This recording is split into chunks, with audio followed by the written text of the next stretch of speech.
My name's Triscilla Holborow. I'm a Yabara Injibundy person and my company is REFAP Proprietary Limited, which means real employment for Aboriginal people.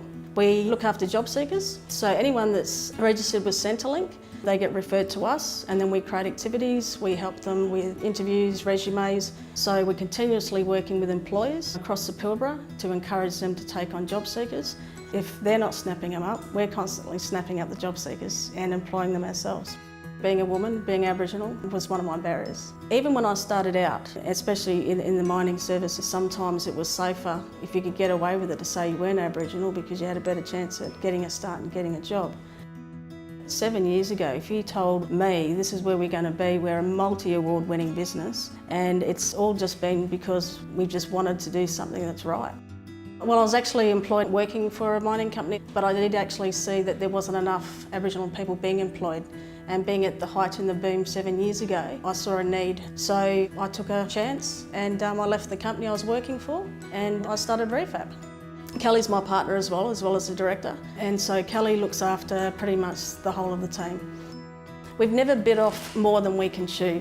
In the boom, everybody went crazy, the banks went crazy, everyone was jumping on board.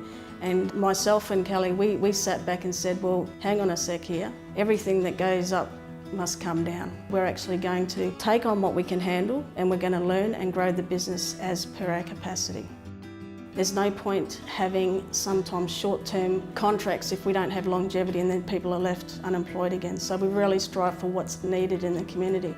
So Bush Lolly Cafe started in December 19th last year. If we're running a hospitality program, which is cooking and all those sorts of services, well, why not invest into a cafe as well? People can actually communicate to the Aboriginal people behind the counter, serving them, communicating, teaching them about the land as well. So it's really a good educational purpose. The cafe is going to expand. One is because it's through demand, but two, we can create more jobs. Right next to Bush Lolly Cafe, we've decided to do what we call a dry drop-off centre. So people can come into town, drop their laundry off, and then we can transit a very short 10-kilometre trip to the commercial side, get their services done, bring it back to them in their convenience and hopefully they grab a coffee and a sandwich or a damper roll or anything like that. So we have the youth program, so that's with the disengaged youth. So the ones that should be at school, the teenagers, if you're not going to school, you're going to the activity centres. And it's still classroom based, but then they get to have fun and do some practical. So it's based on rewards, you have to do this to get that. And teaching them some really good ethics that you actually need to get ahead in life. Recognising Indigenous people, and that's Aboriginal, Torres Strait Islander people, is a good thing because we're all here and we're all Australians. If you have a dream, pursue it, do it for the right reasons and always make it based on your values and you cannot go wrong.